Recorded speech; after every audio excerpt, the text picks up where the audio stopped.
So for your cardboard sculptures, I would suggest using the thinner type of cardboard, so something you'd get from a cereal box, or mine's a Cheez-It box, just because it's a little bit easier to cut. So if you want to make any sort of abstract sculpture, you're going to go ahead and draw those shapes that you want to use. Mine's on the smaller side, so I have a lot of smaller triangles, but if you have a lot of cardboard, you could use bigger shapes as well. And they don't have to be all one shape. You could do an assortment of different shapes. I just decided to go with all triangles.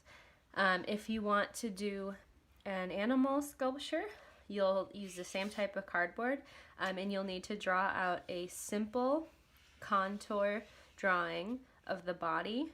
I usually like to include the head and the tail, and then you'll need to draw the legs. So I've only drawn one out right now, but after I cut that out, I'm going to trace it and cut out a second piece. So you'll need two legs, and we'll attach that here and there. This will work for any type of animal. You just need to make sure the outline of the body is specific to your animal, and then think about how long the legs will be depending on what your animal is. So either way, abstract or animal, you're going to draw your shapes, and then once you have those drawn, you will cut them out. So I'm going to go ahead and cut these out, and then I will show you the next step.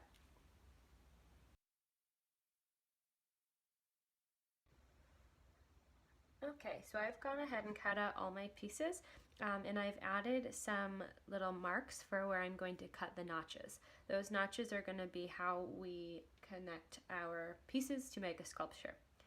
I did forget to mention, if you want your sculpture painted or colored, do that before you cut it out. It's going to be a lot easier when it's all in one piece and not in a bunch of little pieces. But I'm not going to do that. I'm just going to keep mine the color of the cardboard. So I'll start with the animal. Where I have cut these notches, I'm going to take my scissors and make a little incision. I don't want it to be too long, or else the feet will only come down a little bit. So just a short little notch, and I'm also, from that original cut mark, going to move my scissors over ever so slightly so that my notch is actually, I'm taking material away. If I just cut one little piece, it's gonna kind of go crooked when I try to connect them. So you can maybe see that there's a slight gap there now. I don't want it to be too wide or it's just gonna slip, but I do want to add a little bit of width to that notch mark. I'm gonna do the same thing here. You can kind of see there's a little piece that comes out. And I'm going to do the same thing on the legs. Just to make sure that your cut mark is not too long when you do this. You don't want the legs going all the way up to the back. Once you have all of that cut out, this is actually really simple. We're just going to match up where the notch is on the legs to the body and kind of piece those together, just like that. And I'm going to do the same thing on the back. So now I have this animal that can stand up on its own. That's what it looks like from the side. You could also, if you had an animal with wings or antlers, say if you did a moose, add stuff on the top. I'm just going to give my cat wings for the sake of showing you, but maybe I'm just making an imaginary creature here. So I'll go ahead and cut that notch right here, making it a little bit wider,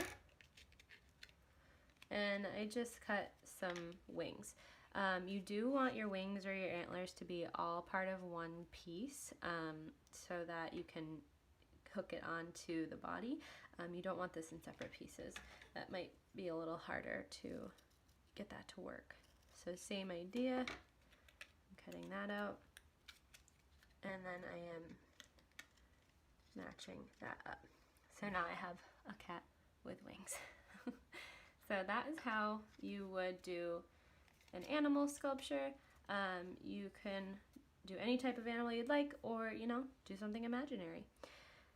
For For your abstract sculpture, it's the same idea. You're gonna go through and cut all these notches first. I played around with the order that I did things, and I really found that cutting out all those notches before I try to assemble makes the assembly a lot easier. Things just kind of slip and fall apart when you're trying to attach something before it's, attach a piece that's not cut to a piece that's cut. So go ahead and cut as many of the notches on each piece. You don't have to have 3. You could have 1, you could have 5, it doesn't matter. Just go ahead and cut all the notches before you start to assemble. So I guess I will go through, cut these notches, and then show you how you could assemble. Alright, so I've gone ahead and cut out all these notches. Now I can start assembling. There's no right way to do it, so play around with it. Keep changing them, moving them around until you're happy with how it looks. Another thing you could do is give yourself a challenge. Maybe try to work small to large, or see how tall you could go, or even maybe try to build some sort of architecture from this, a house, a building, a bridge. Just remember each time that you're adding your pieces notch to notch, and that's going to give you a nice secure structure. So go through, build, and see what you get. I'm going to keep working on this, and then I have one more building technique that I will show you how to do.